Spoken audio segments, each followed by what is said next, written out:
So, good evening and welcome to the Royal Netherlands Institute in Rome, and a cordial welcome also to those who are joining us remotely. I'm Maria Bonaria Urban and Director of Studies in History at this institute.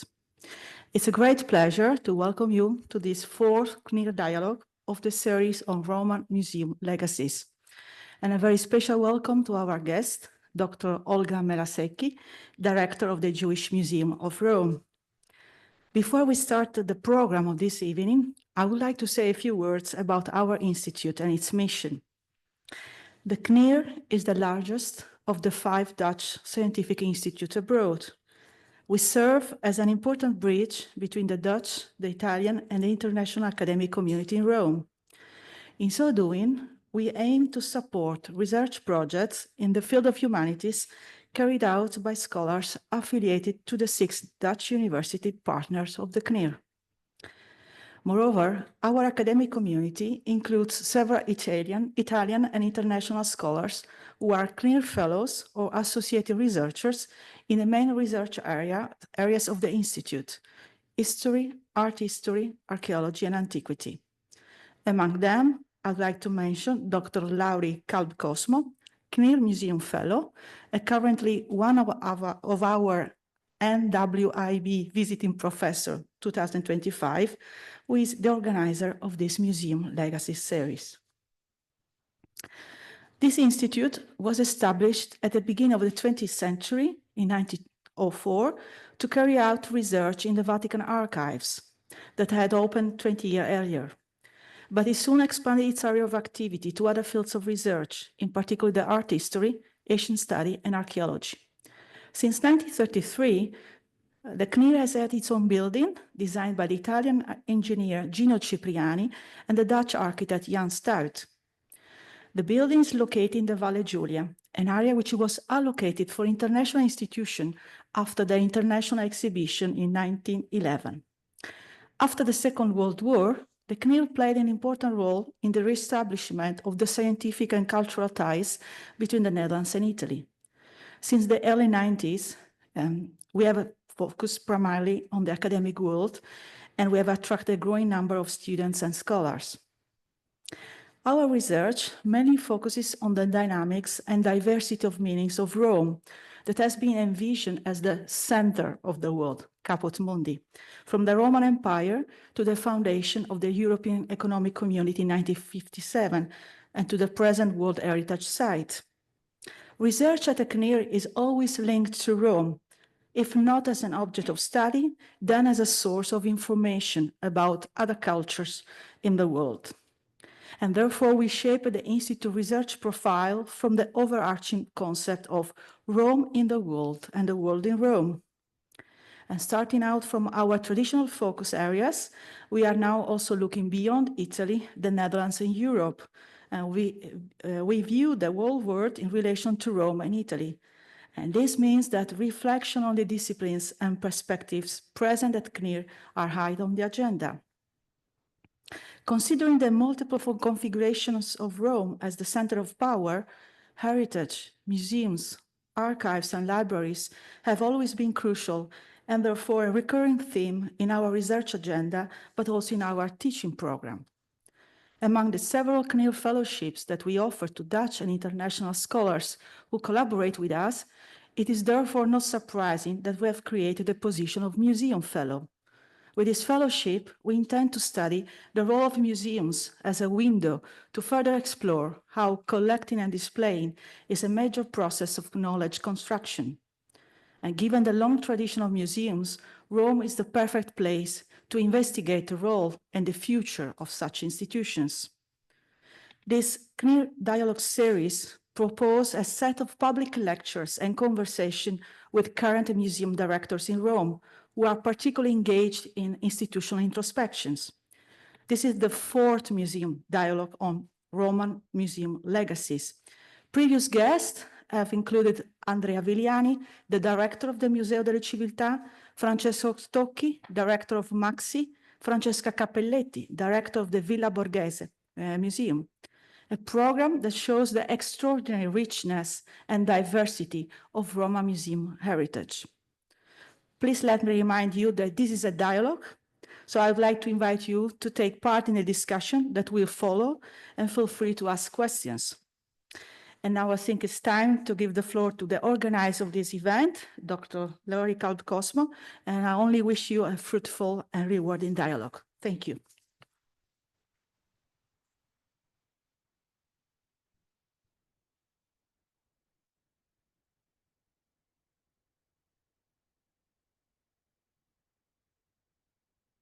Thank you, Maria, for the lovely introduction. It is truly an honor to be full-time at the KNIR for the next few months as a visiting professor. I have been fortunate to work with, thank you, it's too loud.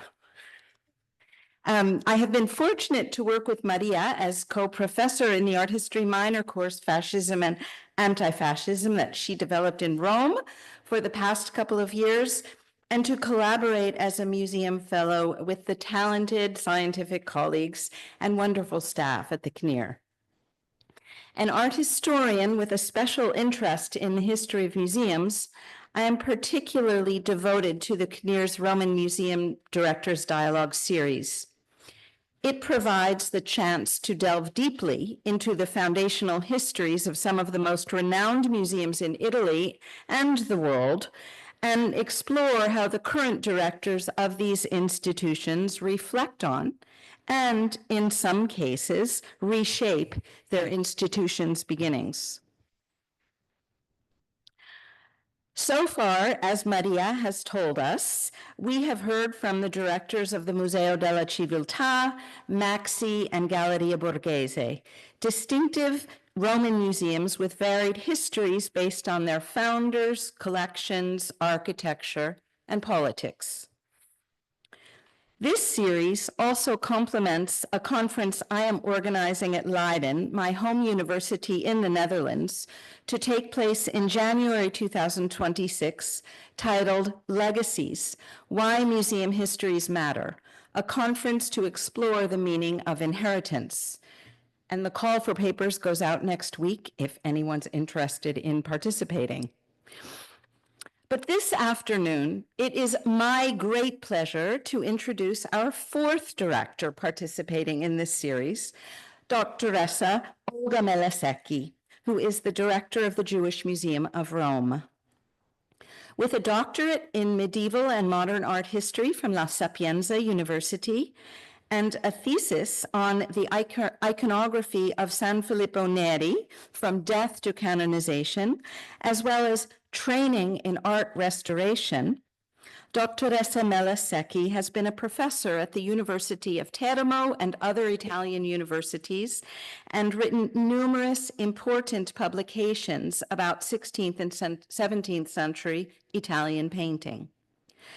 She has worked at the Museo Ebraico di Roma since 2003, when she began work on the arrangement of the ancient marble gallery of Jewish inscriptions, located in the garden and on the lower level of the Great Synagogue, where it was then still the new museum, the new Jewish museum. Dr. Melasecchi has been curator and then chief curator of the Jewish Museum since 2006 and became its director in 2018. Her many exhibitions and catalogs have focused on the Jewish Museum's rich collections of book bindings, menorot or candle holders, Torah covers, and other textiles, as well as important figures of the 20th century, such as Primo Levi in portraiture.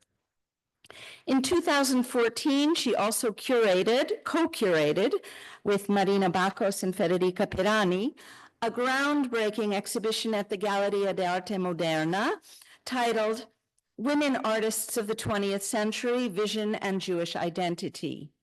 Her most recent publication from 2024, co-authored with Amedeo Spagnoletto and Marina Caffiero, is Beautiful Esther, Masterworks for a Queen, in Ferrara, at the MICE, the National Museum of Italian Judaism and the Shoah. First, it's here, only this year. Yeah, and last year it was inaugurated in Rome. And it is about the heroine of the Jewish festival of Purim and her artistic representation within and outside of the Jewish world. Without further ado, I give the floor to Dr. Olga Melasecchi.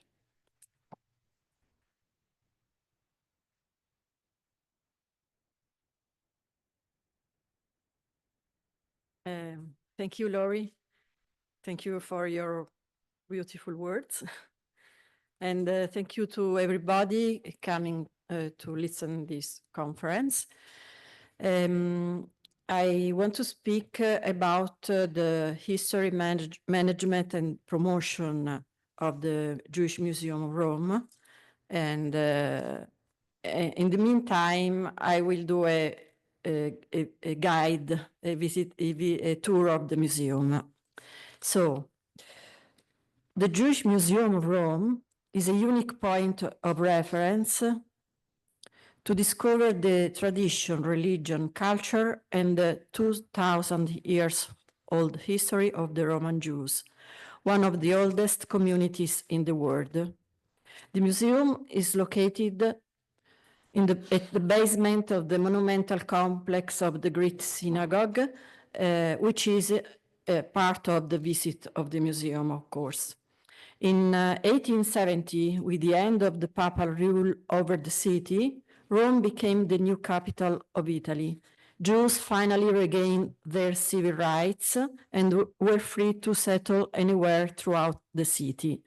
The ghetto area was in desperate hygienic conditions. The houses on the riverbanks needed to be demolished in order to build the new embankments. In general, the entire area was perceived as a symbol of shame and abasement. The Jewish community of Rome and the civic administration together agreed to raze the ghetto to the ground. By the end of the 19th century, the demolition was almost completely accomplished. The area of the former ghetto was divided into 4 blocks, and the Great Synagogue was to be built on one of them. The competition organized to build the synagogue was won by an engineer, Vincenzo Costa, and by an architect, Osvaldo Armani. As I heard before, was a way of work, an engineer together with the architect at the beginning of 20th century. The first cornerstone was laid in 1901, and the synagogue was inaugurated in 1904, the same year of this institute. Very interesting. The imposing building is built in eclectic style with Greek and Assyrian architectural motifs. The internal layout, you can see here, is a slightly elongated Greek cross oriented towards east, toward Jerusalem, as used for the synagogue after diaspora. A translucent aluminum dome surmounts the entire building, and is the only square dome in the city to make the difference with the circle dome of the churches, and you see the color of the rainbow that go to the eye of God in the center. The inside of the synagogue conveys a great monumental effect thanks to the brightly colored geometric and floral decoration on the walls and on the dome by the painters Annibale Brugnoli and Domenico Bruschi, and to the stained glass windows by Cesare Piccarini, a very famous artisan in that period. The 2 marble seats that you can see here on the bima, the pulpit called also teva, and the 2 arcs for the thoracic rolls in the side aislets come from the old destroyed Cinque Scole, precious artwork made of polychrome marbles from the 16th and 17th centuries. The building also hosts the offices of the Jewish community of Rome, the rabbinical office, the ritual bath, the Spanish synagogue, and the historical archive. This is the interior of the Arona Kodesh with the Sefer Torah, with in this case, three Sefer Torah with Sifrei Torah with all the ornaments. Now all these ornaments of this photo are preserved in the museum.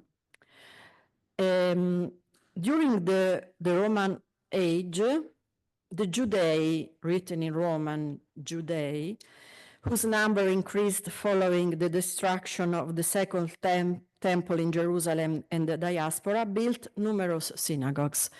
And this is the story that we tell in the second room that is called From Judei to Judei, so from the Judei, Roman Judei to Judei of the ghetto, and also medieval Judei, of course. They also, the antique one, had catacomb-type cemeteries from which many interesting sarcophagi, tombstones, and gilded glasses come from, today preserved mainly in the Vatican Museum. Here you can see the copies in chalk. Chalk, is it right? Yeah. In the Middle Ages, in a city that became the seat of the temporal power of the popes, the Jewish community stood out for its cultural liveliness. It had a well-known rabbinical academy, was a center for the production of illuminated Jewish manuscripts, and several of its members were doctors and men of science, so as to constitute a bridge between the Latin culture of Christian and the Islamic one. Here, for example, you may see this book that the archive borrowed us to show in the museum. And this is a Cinquecentina, one of the first Cinquecentina in Rome, printed in the only Jewish typography in Rome that the Pope Giulio Leone X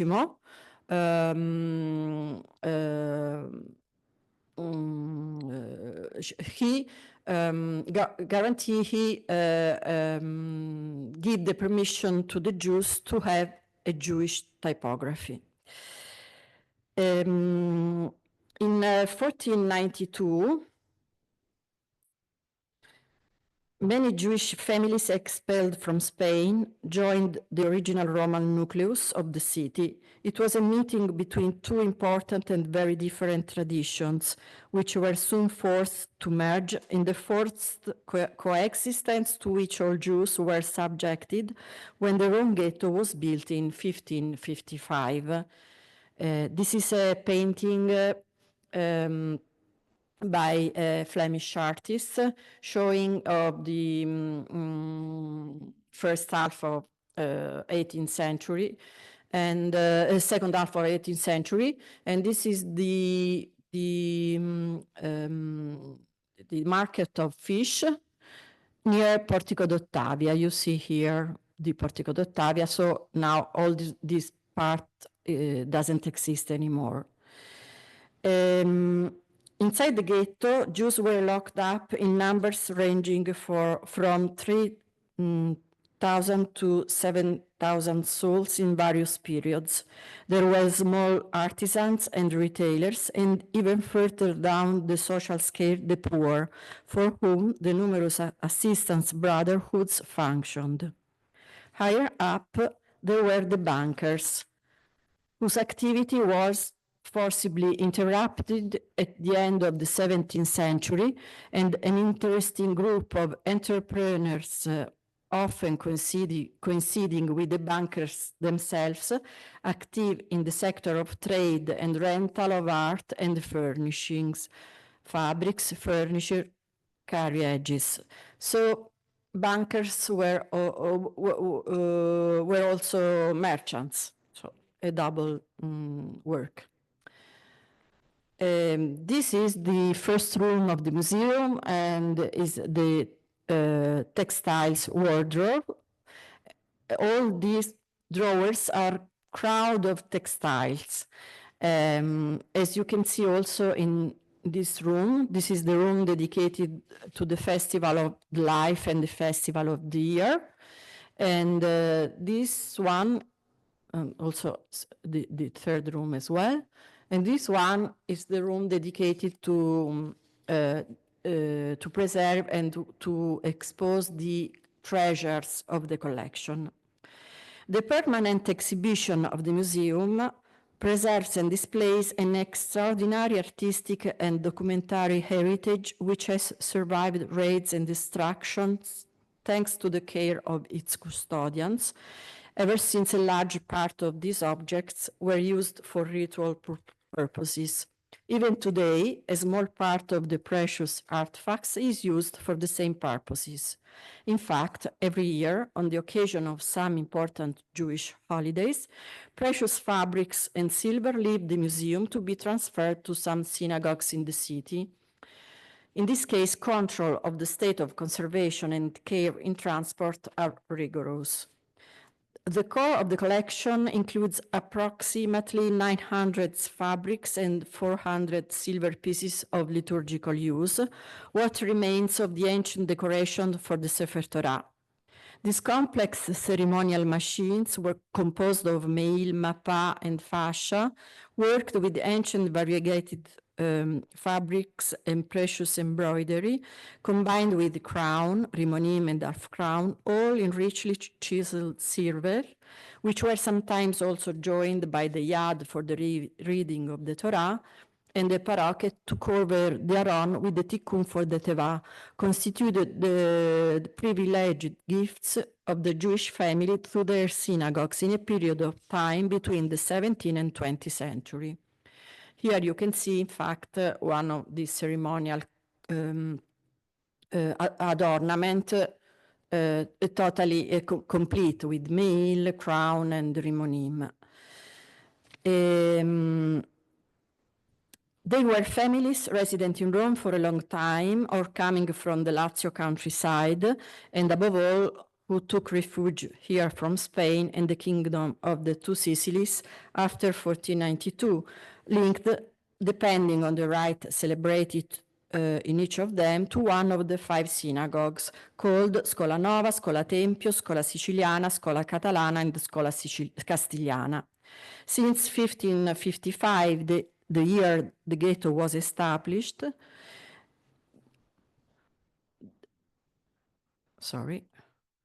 here another view of the room of treasures.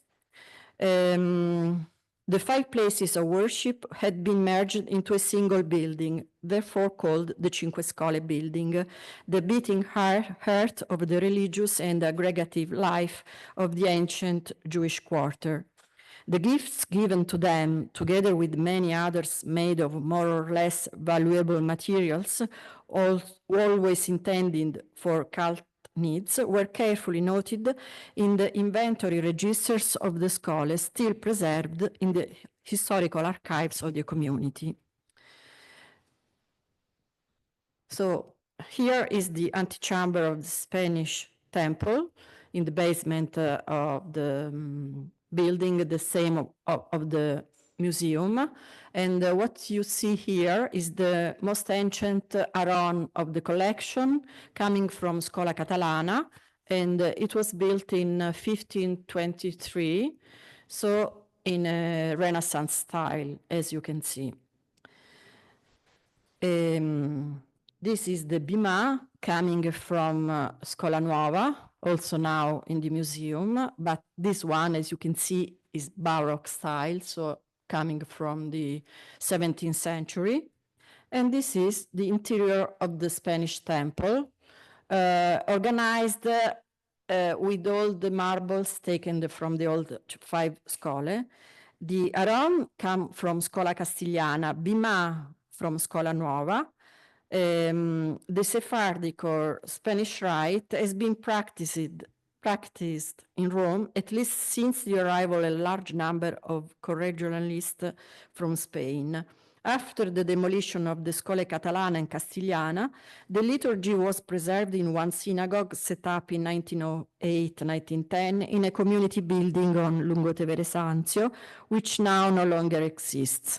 In 1932, the Spanish synagogue, this one, was moved to its current location in the monumental complex of the Greek synagogue, and in 1948, the synagogue was decorated with the marble furniture originally crafted for the Cinque Scole, which conferred to this house of prayer the magnificence and intimate atmosphere of the synagogues in the old ghetto.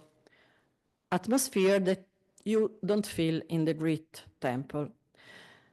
This is the Bima coming from Scola Nova in neoclassical style.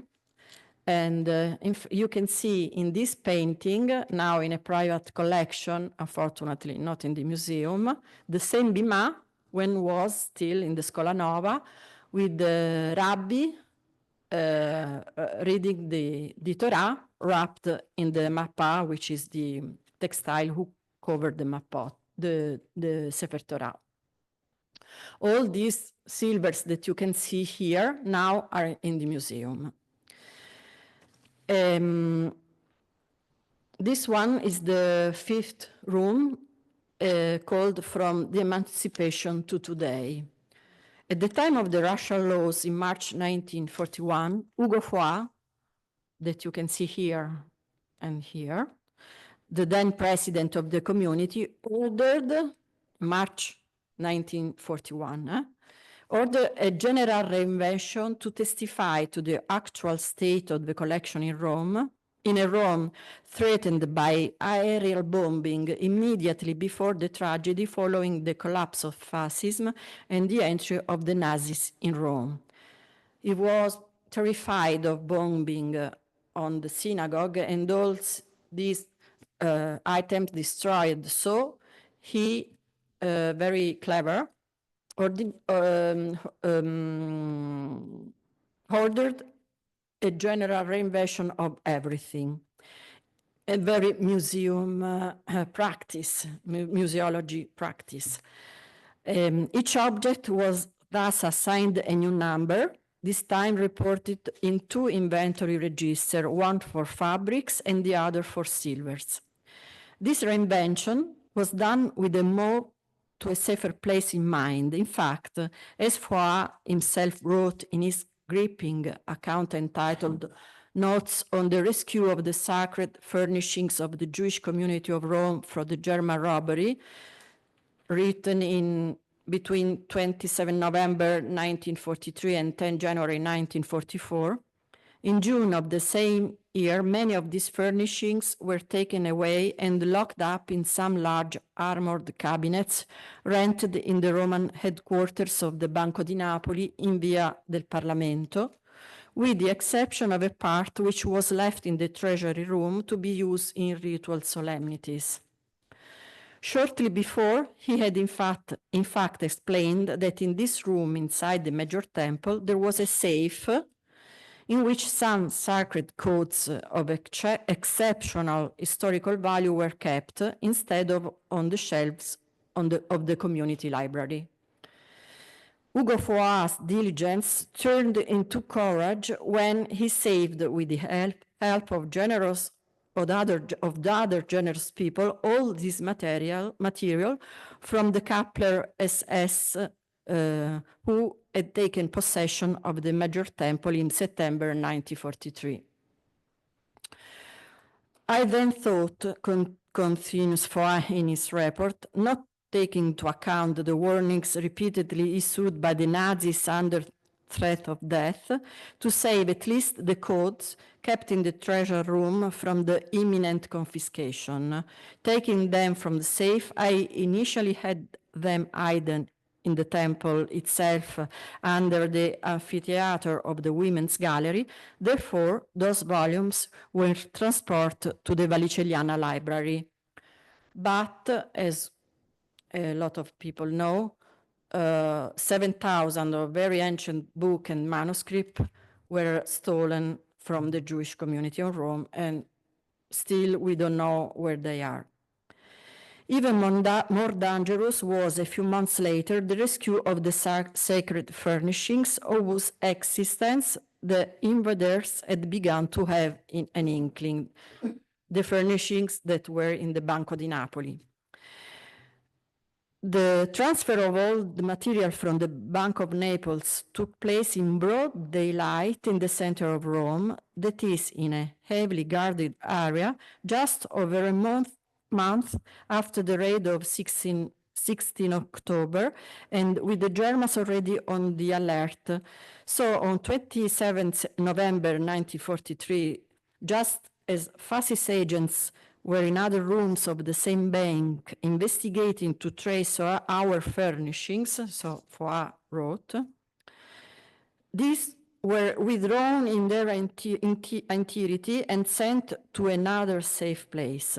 7 large cases of silverware and 2 large trunks of fabrics were thus transported to the warehouses of the freight forwarder Bolliger in Piazza di Spagna, and from here, for greater safety, transported by Bollinger himself to one of his rooms located near the Vatican walls, in which he kept some baggages from the German embassy, and which, as such, remained immune from every German investigation.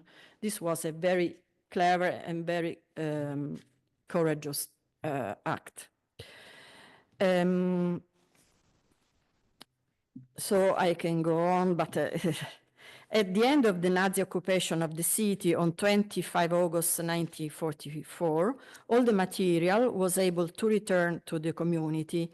In 1950, however, several precious artifacts were donated to some Italian communities plundered during the war, such as Milano and Ferrara, and above all to the 2 newly founded Israeli cultural institution in Jerusalem, the Bezalel National Museum, Future Israel Museum, and the Nahom Museum of the Italian Community, as a sign of support for a nation in which the Jews would never be persecuted, and perhaps even for fear of new future raids.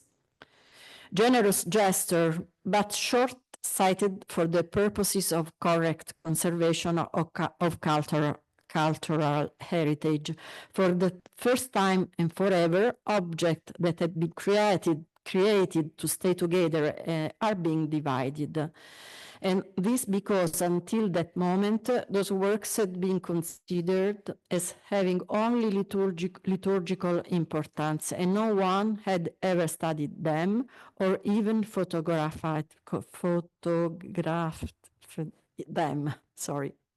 From the post-war period onwards, the major temple and the small Spanish temple became a prayer destination for American Jewish tourists, who, as one can imagine, were surprised by the beauty of the marble furnishings coming from the Cinque Scole and by the Torah decoration that they can admire when the scroll is taken from the sacred cupboard for prayer.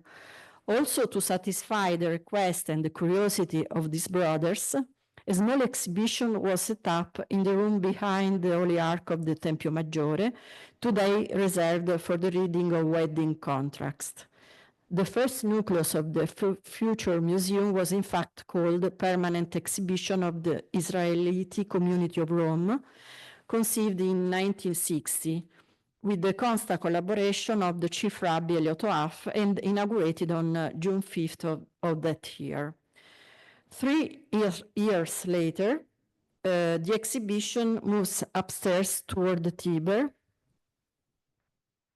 You can see here the photo of the first museum, Jewish Museum Rome, in a larger room with a vestibule, the treasure room, which on this occasion becomes the armored warehouse, crammed with all those fabrics that have not found a place in the exhibition rooms.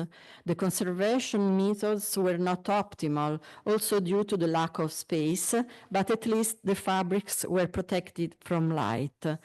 A further space will be acquired in 1995 on the lower floor. On the occasion of the 1963 move, the director of the time himself published a small but complete catalog in the double Italian and English edition, which reported the layout criterion divided into three different sections. The first, historical, documented by the casts of some tombstones from the Jewish catacombs, and by topographical maps, original manuscript, ancient Jewish book, reproduction of papal book, and so on, that all the items that are now in the second room. The second reserved for ceremonial silverware, the third for ceremonial textile furnishings. Naturally, considering the limited space available, a minimal quantity of the object had been displayed. If the creation of the catalog had initiated the beginning of a summary cataloging and a limited photographic campaign, the absence of correct museological criteria was, however, still evident. In fact, this first exhibition was considered the moment of pause and study, offered free of charge only to Jews who went to the temple to pray. So you can imagine, not for tourists, not for people. While on the one hand, there is the certainty that Jews from all over the world will draw satisfaction and inspiration from visiting this exhibition, wrote Pitigliani in the introduction, it is to be hoped that, on the other, that the generosity of visitors will contribute to extending and expanding this exhibition and improving its quality. So just for the goodness of the people. The Roman Jewish community was not yet ready to open up to the outside world. Instead, it was the interest of some scholars toward the objects on display that stimulated the desire to valorize this rare material heritage. In 1977, after the invitation to participate in the great exhibition Treasures of Sacred Art of Rome and Lazio, set up in 1975 at the Palazzo delle Esposizioni with a rich section dedicated to Roman Judaism, it was decided to rename the permanent exhibition Synagogue Museum or Israeli Museum.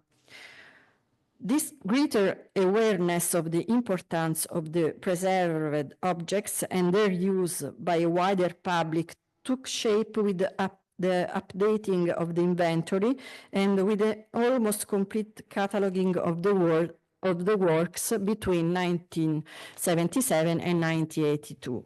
The first director, Anna Scarelli-Blair, recognizing the educational and as well as cultic and cultural value of the museum, extended the invitation to schools and civil and religious body of Catholic inspiration, for which she also organized guided tours in multiple languages. But for years, this dissemination activity was not being matched by investments in maintenance, structure, safety, conservation of works, educational apparatus, and in general in the principle of modern museology. Thanks to the awareness of Daniela Di Castro, the first director of the new museum, historian of the decorative arts and decorative arts, in 1997, the Jewish community of Rome had promoted the design of alternative environments which were being identified in the basement of the major temple. The methodological approach changed radically, because it's decided to start not longer from the architectural reconfiguration of the space, but from the knowledge of the works, passing through their interpretation to propose a new order intended for as wide a public as possible, and which in any case includes Jews and non-Jews, schools, foreign visitors, and Italian citizens. It's the beginning of a transformation starting from the name of the museum, which becomes the Jewish Museum of Rome, also signaling the very close relationship between the Jewish community and the city. The museological and the museographic project is based on a new thematic and chronological ordering of the collection within the themes. Emphasis is given to the fact that the collection bear witness not only to an important past in the history of Judaism and in European history, but also the living present of a community inserted into the civil and national fabrics. From 22 to 24, work was carried out on the marble store outside the museum, which were restored to set up what is called now the Gallery of Ancient Marbles, that you can see here. Whoever walks through it to enter the museum immediately senses the character of Roman Judaism between the cultural and artistic heritage of a city in which the taste for marble was shared by all its members, and the Jewish tradition of which the tombstones in flowery Hebrew are an examples. You see here is in restoration, so some objects are covered and there are no labels, so it's not the real state of the gallery. Another new room is this one, is the room of Libyan Jewry. From the time of the renovation to today, the museum collection has been enriched by generous donations, some of which have made it possible to delve into tragic chapters in the history of the community in the 20th century, from the diaspora of Libyan Jews, to which an entire room has been dedicated, to the racial persecution before and during the Second World War. Unlike many other Jewish museums in the world, this one in Rome does not have among its primary needs that of recovering looted heritage, but rather to restore, study, and exhibit the preserved objects, as well as interacting with the city's Jewish places of worship for the temporary loan mentioned above. And I can show here the newborn room, the silver room. The efforts are concentrated, therefore, thanks to an intense fundraising activity in the restoration activity, which is proceeding at full speed and in the communication. So thanks to several donations, we could realize this new room, restoring all the silvers, and also the campaign, photographic campaign, the study of all the silvers, as you can see here, like in a Wunderkammer.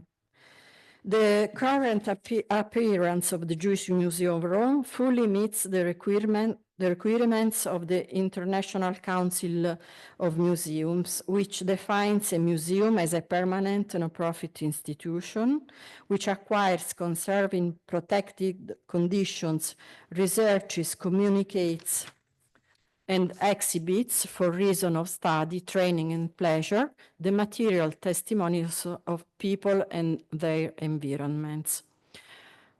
In fact, various cultural events were organized, such as the presentation of books and dinner organized by Jewish bodies and associations.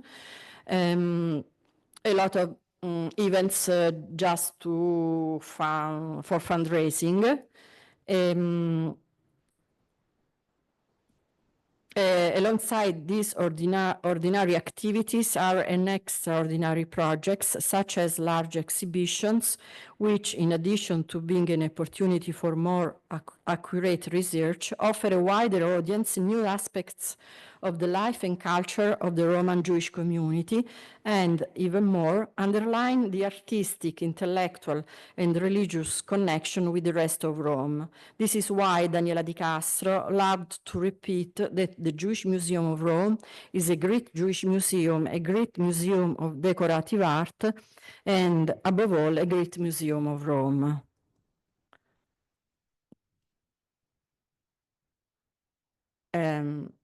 That's what I said. And now the Jewish Museum of Rome in numbers.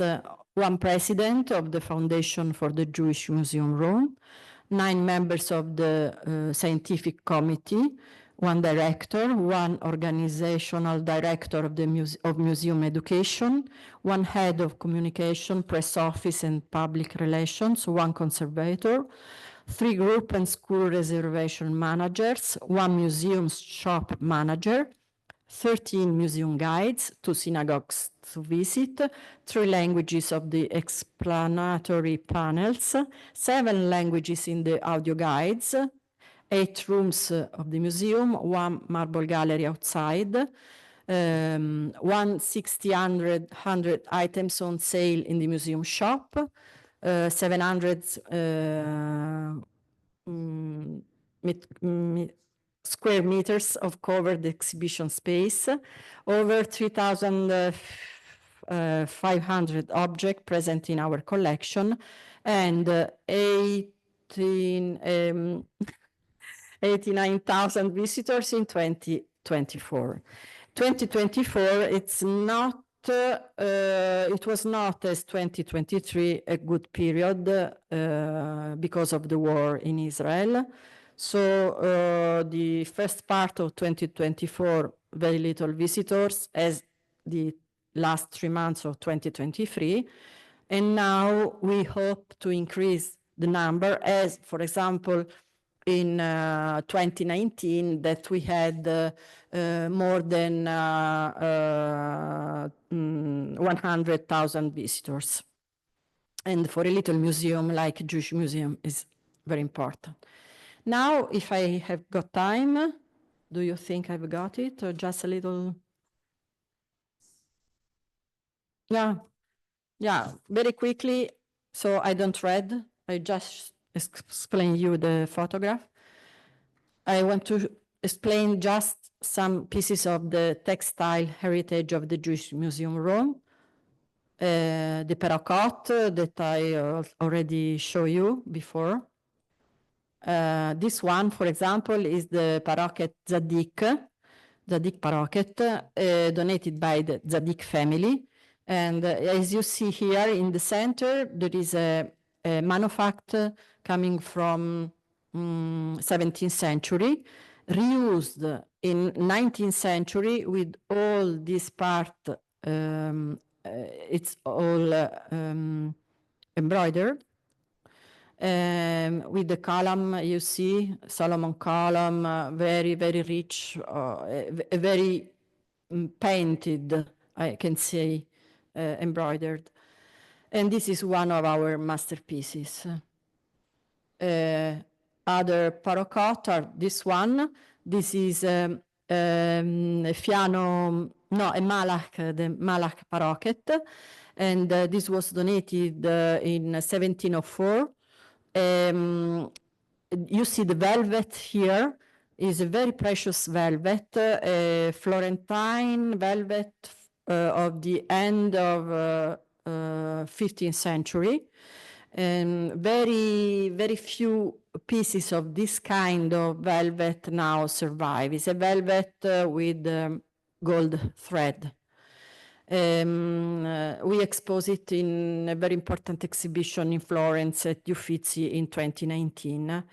This one here is a Baroque Disegni. This is all in silver thread on blue silk, coming from the end of 18th century. The wardrobe that I showed you before, also here. This one is a particular of a mappa the wrap, the textile to wrap the Sefer Torah, that was studied by a scholar that unfortunately she died, Doretta D'Avanzopoli, an expert, a scholar of ancient textiles, and she found a point that she never seen before, and she called this point Roman Jewish point. And it is this one. It's difficult to, the history of textiles is very difficult. So some examples, this one, for example, is from 17th century. This one from 18th centuries. This is one of the most important, the Ambron Mappa. And this one is the Fiano Mail, donated to Scuola Siciliana in 1764. And you can see is all sewed. How do you say, cucito, sewn. The Jerusalem temple, but in the shape of a Baroque Roman building, as perhaps the Five Scuola building looks like, in fact. So in particular, I want to show you how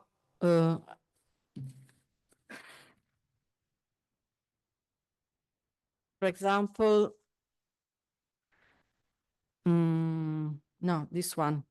The Malach paroquet, encounter cut velvet and gold allucciola with Greek motif, is compared with Hans Memling oil on panel Madonna enthroned between two angels, and you can see the same textiles here on the throne of the Madonna.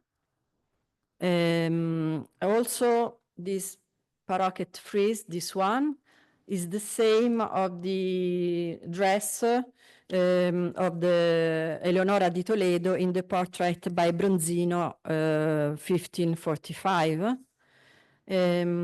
This one also, this mappa, Ambron mappa of 1791, 1792, is in Spitafield's damask liséré brocade, the same that we can see, for example, in this dress of this girl, painted by Sebastiano Ceccarini in the painting called Allegory of the Five Senses in 1748. So this is how to show, how all these precious textiles, how precious they are, no? Also this one, this is a bizarre, a French bizarre of the 18th century, the same of this beautiful dress painted by Fra Galgario for the Count Giovanni Battista Vailetti around 1720. And the last one is this one. You see the same. This is the Piattelli Mappa, Roman or French manufacture clothing fabric from the second half of the 18th century. A multi-wave lampas on a taffeta background, like the women's dress. Is perfect, the same textile.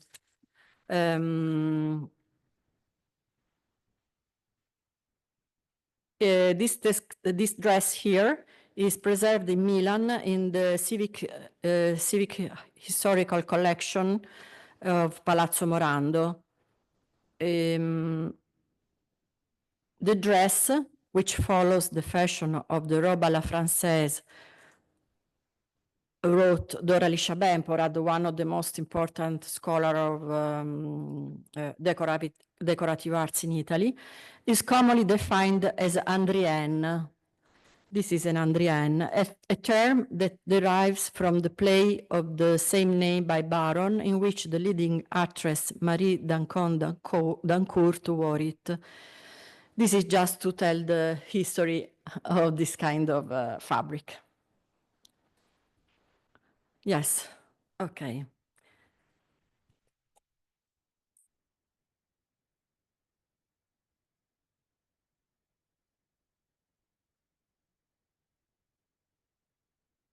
Thank you, Olga. You gave a huge story.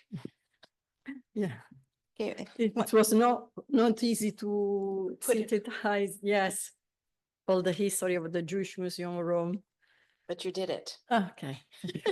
You did it. Do you want to sit here? No, it's okay. It's okay. Yeah, yeah. It's okay. Well, there were, thank you. Yeah. Because I think what you did so beautifully was to offer a visit to the museum for those of us who haven't yet been there, which was wonderful. And what you also did was then, after the visit, present a kind of a history of the emergence of the museum, which was really interesting. To see its kind of its beginnings. And what's so interesting is that it's housed in a house of worship. And the house of worship is newer than the objects that are in it.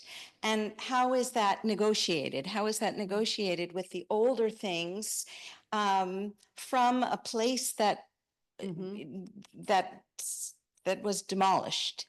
And also, I think the decision, anyway, I'll summarize it and then I want to see if anybody has questions, but the decision to make a museum was really based on what you showed us was that the decision to make a museum was based on a community decision, but also a community decision that was in dialogue with the public.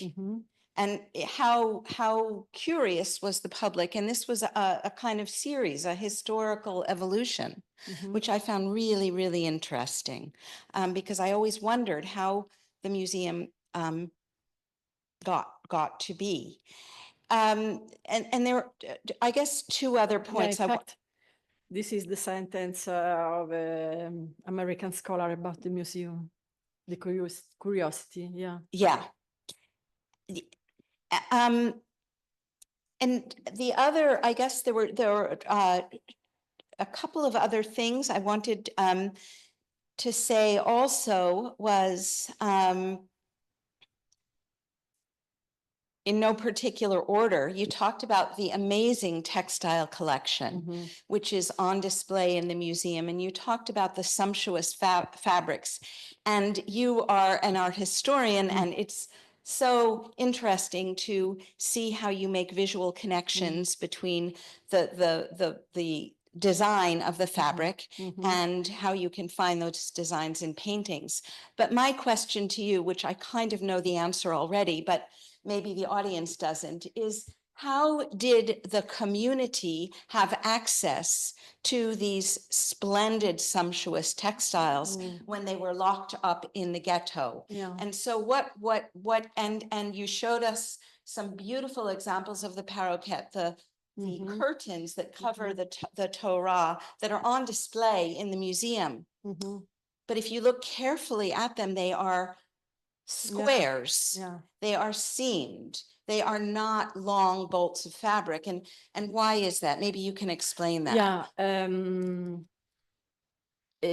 I didn't explain because it was I know it's too difficult, too long. But as I said, one of the little works that the church allowed the Jews to do was the bankers. Bankers mean to give money. So money lending. Yeah, money lending. And because for Christians was prohibited to manage money. when somebody, an important aristocratic person or ecclesiastic in Rome wanted the money, they took an object, a very important object, as a dress or a fragment of textile from arredamento, come si dice? From a Decorations yeah, of the exactly. house, yes. Yeah. And Furnishing. yeah. Yeah. And if this person didn't give back money, the bankers hold this important object and used for the richness of the synagogue. Why for the synagogue? Because it was prohibited for them to have very important objects like silver or jewels or elegant dress. They couldn't have chariots, they couldn't have buildings, only rented buildings. So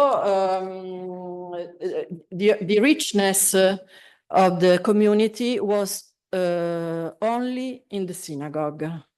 So there it was possible. So how can show their own social status? Because as I said, inside of the ghetto, there were poor, but there were also rich persons. How could they show it to others as a natural ambition of a person? Through these donations to the synagogue. Yeah. And often on the map pot, there is the coat of arms of the family, which is not a noble coat of arms, but a coat of arms of identification of the family, with descriptions in Hebrew telling who donated, for what, and the year of the donation, like a textile archive.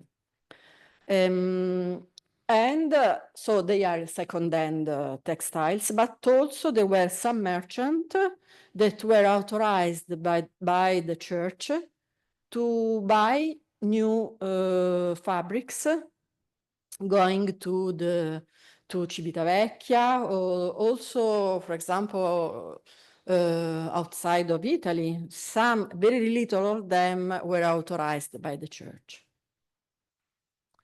So it was so these were scraps of material that were either acquired through practices of money lending, Yeah, or through acquisitions. new acquisitions. Yeah. Oh, sorry. And the family crests that you're talking about, which you can see on these covers, are also, they're invented in a way. I mean, they're not noble crests. They were invented, they were created by the families as another way of establishing establishing status. But not only Rome, everywhere there were family crests, Jewish family crests, and family crests, speaking family crests, as for example, the Porto. You see in the crest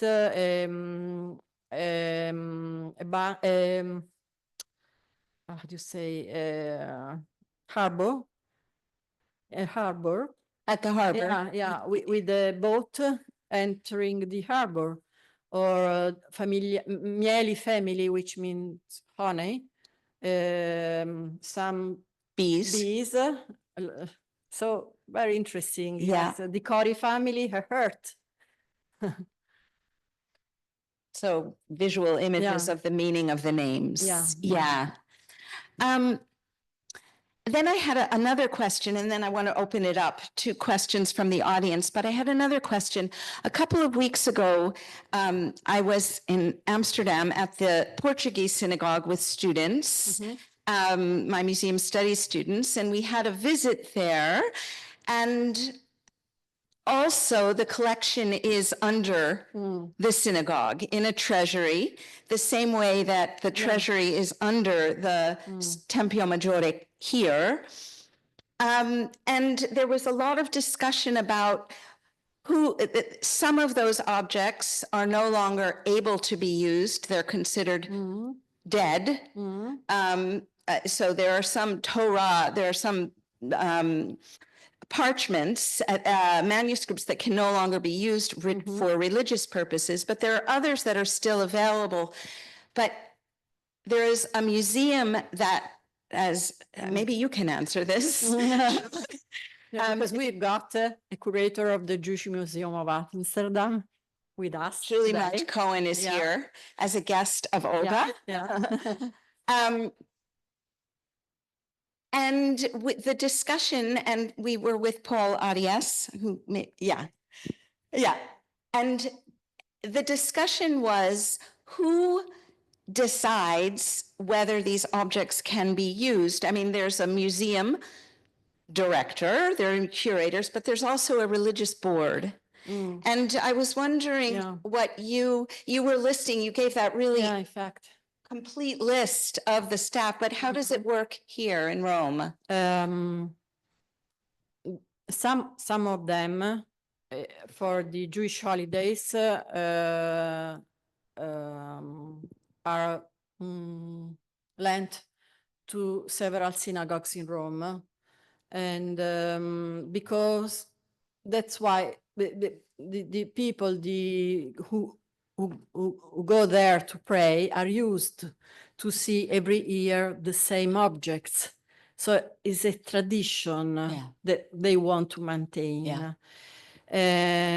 Over the year, some of them we decided not to lend because are very precious, very delicate, because you can imagine how they can use all the silvers.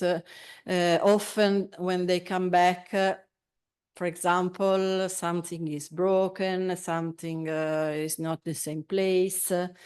So during the year now we give only the new ones, not the very ancient ones. Apart from one adornments that we are obliged by the rabbin office for the Spanish temple. I speak about the Barafal ornaments, one of the most important of the collection. And but the people, the prayers, the people who go to pray is very happy of this, so it's okay.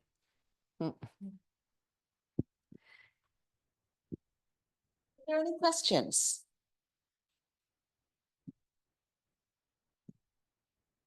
Yeah. Ce ne sono alcune lì.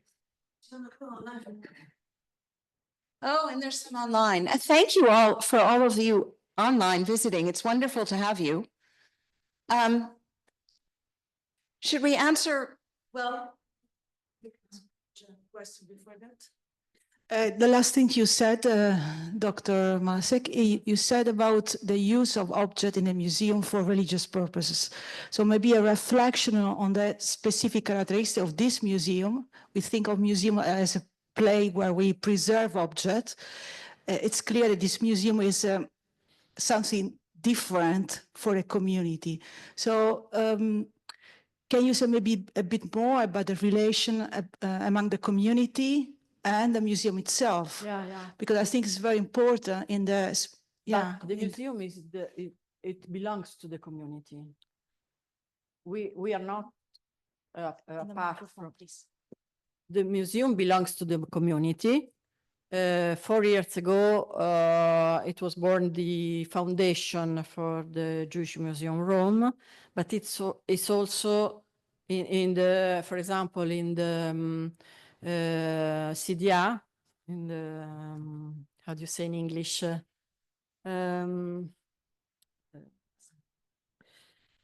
sorry, not the scientific committee, in the major committee of the foundation is the president of the community and the chief rabbi of the community. So we are strictly connected with the decision of the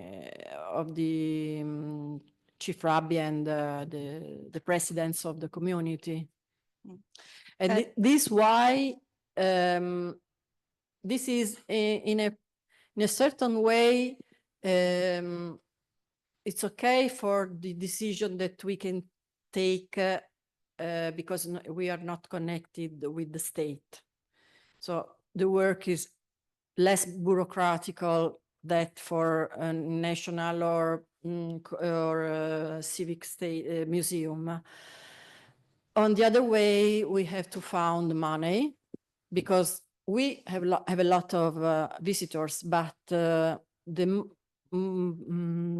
we take for the museum just a quarter of the money, because the rest of the money we have to go to the community for the schools, hospital, and so on, because it's the only it's the only yeah, exactly, yeah. And maybe a second question. Yeah. Yes, second and last question. I visited the museum in Ferrara a few weeks ago in preparation of this evening. I was curious about if there are form of cooperation or what is different between the two museums. Maybe you can say about the museum in Ferrara is a national museum. So it's not of a community, it's not a private museum. And so it's very different, both for funding and both for the work. I mean, the work of how they find the director, the people who works here. But it's a mixed organization between the state, between the Ministry of Culture, and the UCEI, which is the Union of Jewish Community in Italy. We cooperated, for example, this exhibition of Esther was organized by me and Amedeo Spagnoletto, which is the director of the Mace. So last year was in Rome, this year is in Ferrara. And also, for example, we took a marble coming from Banca d'Italia, which was with the description of tombstones of a Jewish person in the Renaissance period. And I mean, in the Renaissance period, a Jewish person used a Roman marble, an antique Roman marble for his tombstone. And now the Banca d'Italia gave us this piece in just for few years on loan for 5 years in Ferrara and the next 5 years in Rome, and then again. So we do something together. I don't know what we do. We did. For example, if I see some pieces on the market, I ask, which is not Roman, I ask Amedeo, are you interested in buying it because it's not Roman, but is, for example, from Mantua or from Ferrara or from Milan? This is what the Mace should do, to take every Judaica coming from Italy, no? That now it is spread everywhere in the world. If it's Roman, please give us.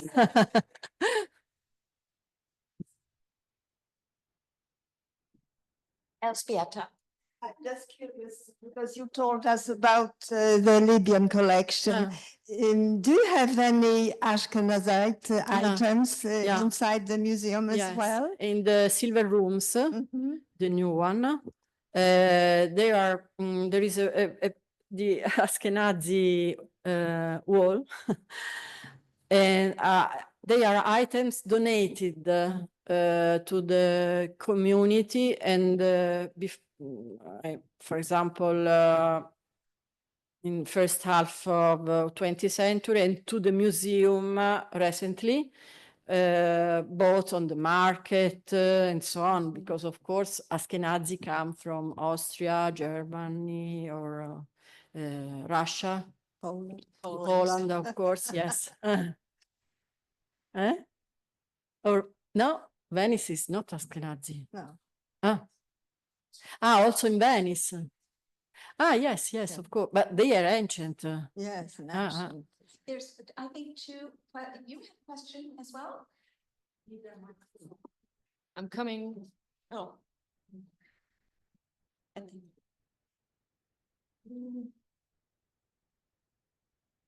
I had a question. You had a question. So, I want to answer what is the significance of the location of the synagogue in Rome? maybe we have these two questions Okay. and then we. Okay. Okay, well, thank you so much for your wonderful talk. I had maybe more of a remark than a question, but I was thinking of these textiles being reused. I also had to think of an exhibition which took place in the Netherlands last year, which was called Fashion for God, where in Utrecht, in Museum Catharijne Convent, where there was this tendency in the 18th century in the Netherlands, where Catholic faith was being suppressed, for women to donate their dresses to the church, and then those dresses were turned into liturgical vestments, copes. Same.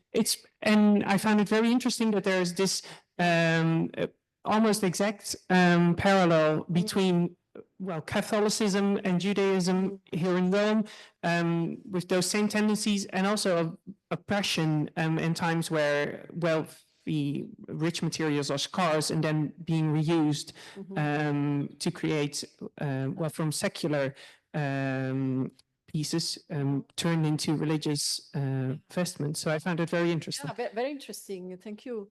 Often they wear wedding dresses, because now is the use of white dress, but in the past were very precious textiles as the ones that I show here. Yeah, well, thank you so much. Thank you. Well, I had a question about, you showed us some beautiful images of the new display cases, I think in the basement, and you explained that you chose the model of the Wunderkammer, or that they are displayed in a Wunderkammer fashion. And I wondered if you could elaborate a bit on why the decision was made to choose that particular model, because we all know that the Wunderkammerisering is very popular in European and North American museums these days, but I think they also invite you to look at objects as objects of wonder and curiosity. To look at? To look at those objects as if you're looking into a Wunderkammer. But I imagine that some of those objects are sacred to some of your visitors. And if you could maybe elaborate a bit on why you think the model of the Wunderkammer is fit for those objects. Yeah, Wunderkammer, because in this room there are not only liturgical objects, but also objects used in the houses. Also some very particular object coming from Iran, from Middle West, like amulets, a yad in strange material between ivory and wood, and also some lucerne in terracotta. How do you say? Clay. And coming from catacombs. Some pieces coming from catacombs, so a mismatch, no, as you say, of objects, also the Ashkenazi style, Sephardi style, and also there is a ring with the profile of Pope Pius VII, and inside a Jewish inscription. So it was of a marrano, I don't know in English, a marrano, or a Christian with the Emmanuel word written in Hebrew, but why this secret place is strange, no? So very curious subjects. We have two questions above from Marilee. Hi, Marilee. How are Jewish communities in Italy addressing or experience anti-Semitism today? And what is the significance of the location of the synagogue in Rome? As long as I know, a Jewish community is in Rome, in Rome, I know only Rome, is experiencing anti-Semitism with they are very frightened, Very frightened, yeah. And so they are aware not to take the kippah when they go on the street or Jewish symbols, and it's not good. So there's fear and there's so they avoid wearing clothing and jewelry, identifying in fact their religion. And the second one, I don't understand. Why is the Tempio Maggiore in the location it is? Why is there? Why it's there? Okay, because the Jewish population in Rome lived in the area of the ghetto from the ancient time, between Trastevere and the old ghetto now in Quartiere Sant'Angelo.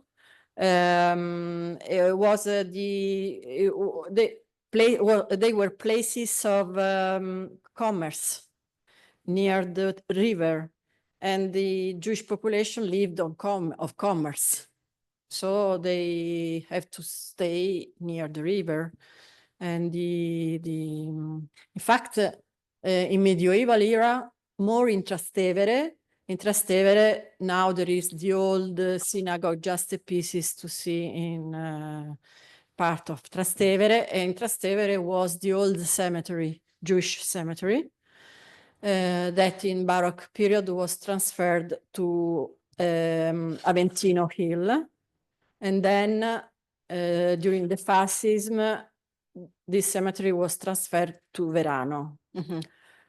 But this is to say that the center of Rome, now a very precious part of Rome, were the location of Jewish life.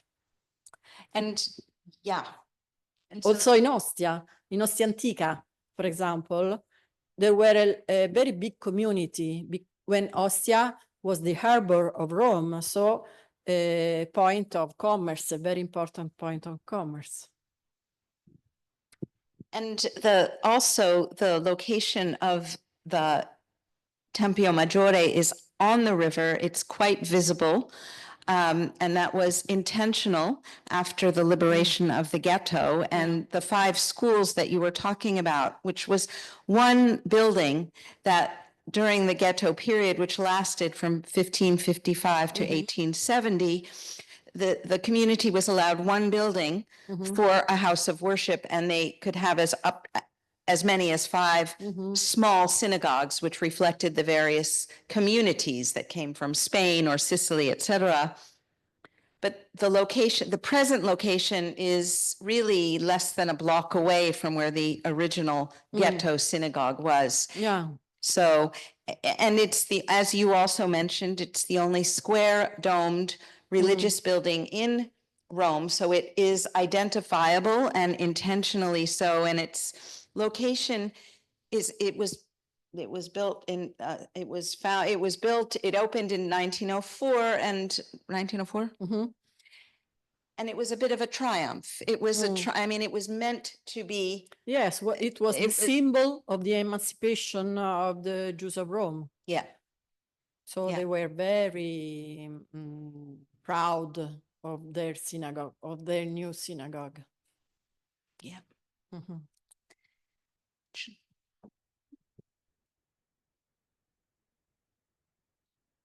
Olga, thank you very much for a very rich presentation to start with. Thank you. I wanted to ask some questions about the collection itself. If I'm right, and that's a question, isn't this one of the oldest, best kept collections in the world? Or I hope so. I mean, you've Prague, of course, which is a very well kept and very old. Yeah. But I thought Rome was indeed very, very old as well, with stuff going back to the 16th century. Uh-huh. Yeah, and I just wanted to know in how far you were still able to determine which object belonged to one of these 5 schools. That is, and if you have made sort of an reconstruction of that, or if these cultures melted in the course of time. That's one question. Okay. Yeah. Another question is if you can tell us how original in numbers is it still? I mean, you told us about the post-war period when objects left for Israel, for the UNO Museum, and if that's possible, if you know how big the original collection was. And my third question is more about collecting. I mean, what are your criteria today? I mean, if I understand well, the basis of the collection was Roman. Yeah. But then I also heard that you mentioned that you acquire objects from other parts. Yeah. I'm not talking about Libya. That's another case. But I also saw, for instance, a Hanukkah lamp from the Netherlands. Okay. So I wonder why is that in your collection? Why? Why did you collect it? How did it come into the collection? Okay. So for the first question, we know to which synagogue the fabrics belong because of thanks to the inventory number, the name of the family, because as I told you, in the mappa there is the inscriptions, and also because on the back of the textile often there is a mark, the mark of the synagogue. Each synagogue had different marks, so we are certain, but the number is the most important. Yes. And the other is the conservation, no? Well, the number of objects. The number of the objects, original yes. number of objects. Yes. From the ancient time, from the ghetto time, as long as we know, almost 90% is in the museum, yes. And the community gave to Israeli Museum and Nahum Museum 15 pieces, almost 15, yes. Have you ever thought of asking it back? Yes, of course, but nor Israeli Museum nor Nahum Museum will never do it. Anyway, that is. I think that's a subject in itself. Yeah, and for the improving of the collection. How do you collect? What do you acquire? What don't you acquire? I mean, do you concentrate on Roman stuff still, or? And then my question: how come that if it's very important and very beautiful piece, also if it's not Roman, and also if it's a donation, okay. But if we have to pay for it, it should be 90% Roman. For example, 2 years ago, 2 years ago, thanks to the generosity of some Jewish families, Roman families, the museum acquired a couple of rimonim and the crown that was going to the market, and they were Roman. They were realized by Corinzio Colleoni, an important silversmith, Roman silversmith of the first half of the 17th century. surely for a Roman synagogue, but because there is not a number on the objects, perhaps because these objects left the synagogues before the new inventorying. Yeah, in fact. Or they were not owned by the community, but they were lent to the community by private individuals. That can also be the Yeah, case. yes, of course. Yeah. Yeah. I'm just looking at the watch and there are glasses over there, which suggests that maybe there's something to drink. And so maybe we can continue the conversation more informally. And what are, oh, there's another, oh my goodness. Oh. Thank you. So there's one more long question. Let's see if we Yeah. can, and then we'll We'll make it our last.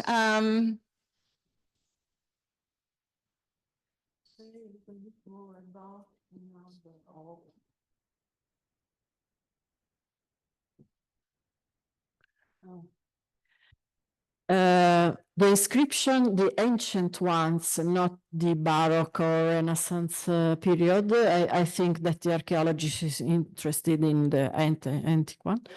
Yeah.